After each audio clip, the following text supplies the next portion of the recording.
Hi everyone, thank you for joining us today. We're here at the International Airport Summit in Amsterdam, and I'm joined here by Thomas Hoff Andersson, who is Managing Director and Chief Operating Officer of Berlin Brandenburg Airport. So Thomas, thank you so much for joining me today. Thank you. So firstly, in September this year, 2.48 million passengers travelled via your airport with your busiest day since you opened in 2020. How are you expanding operations while still remaining efficient?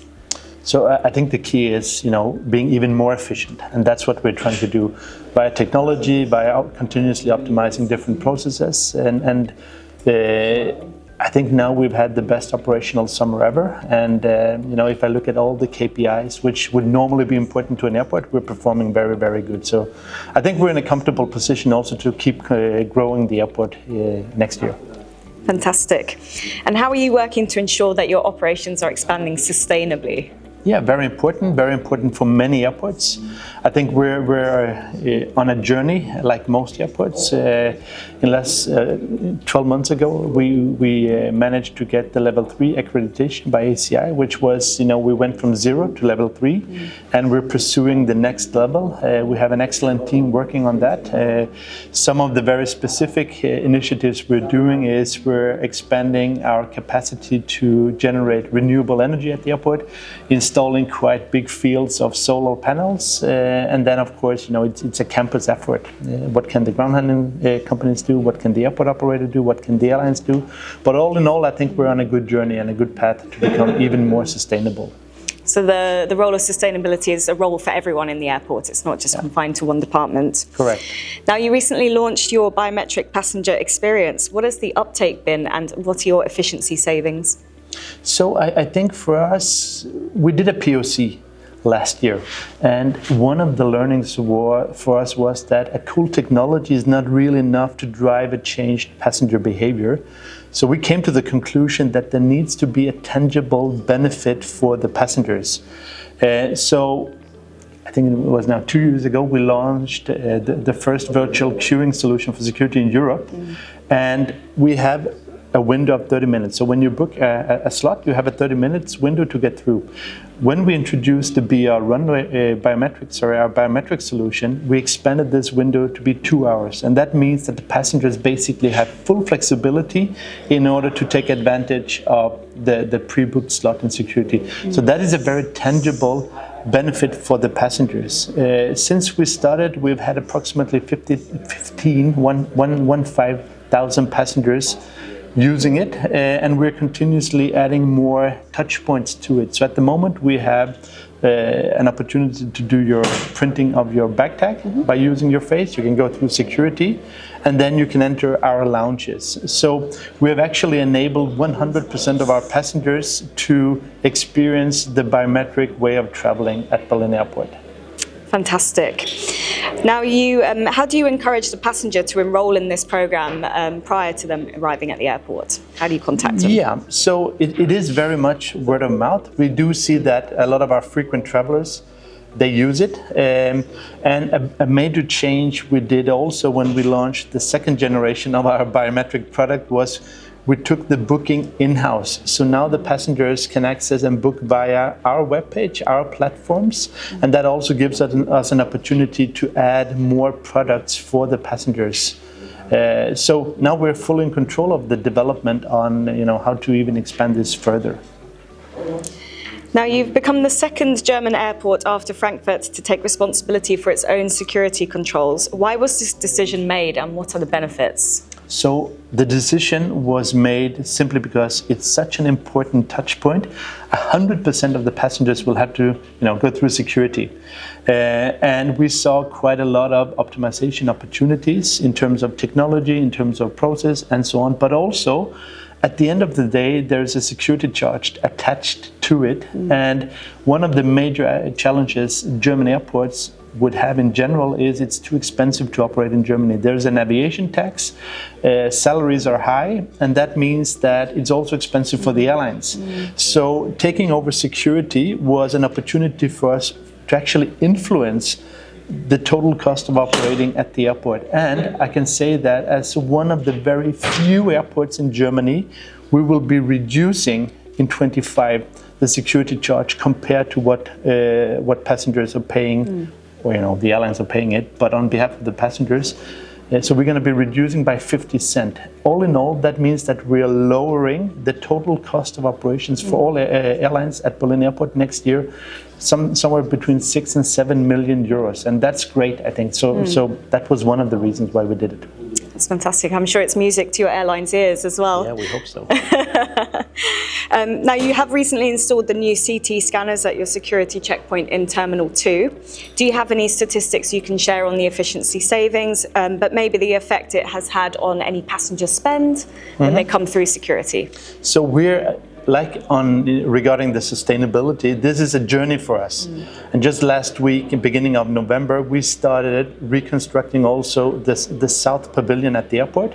We're going to do the North Pavilion. That means within, I think it's a period of 16 to 18 months, we will have gone from 0 CTX lanes to 24. And that, of course, has a massive positive effect on the passenger experience. Efficiency-wise is really great. We have seen that the throughput has almost doubled at the peak of the peaks, which, of course, is nice. That means technically we'll have to buy less hours from the security provider, making it cheaper for the airlines. But at the same time, it's more convenience for the passengers. I don't have numbers on the spending, but we do see, we do measure passenger satisfaction, and there's a massive increase in passenger satisfaction for the ones using the CTX lanes. As it is with the BR Runway, our virtual product for a virtual queuing product. So I think there's a lot of things we as airport operators can do in order to enhance the passenger experience. Needless to say, every airport would say this, if you have relaxed and stressless passengers, they tend to spend more money. But I don't have the exact numbers on it.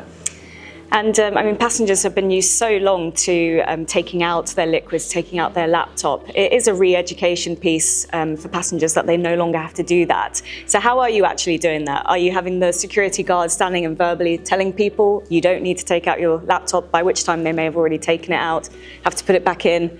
Or do you have signage, or are you displaying it on screens? How are you doing it? So I think we're working with multiple channels. Of course, the interaction, the dialogue between the security officers and the passengers, trying to be proactive. Then we work with old school signage, we work with movies, but I think you're addressing something interesting here, and that is the confusion the airport industry is putting on the passengers. And that's why we have said in Berlin Airport, as soon as possible, as quickly as possible, we want to move to a 100% CTX airport.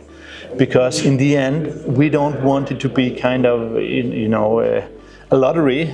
Am I lucky today? Or you should know what to expect.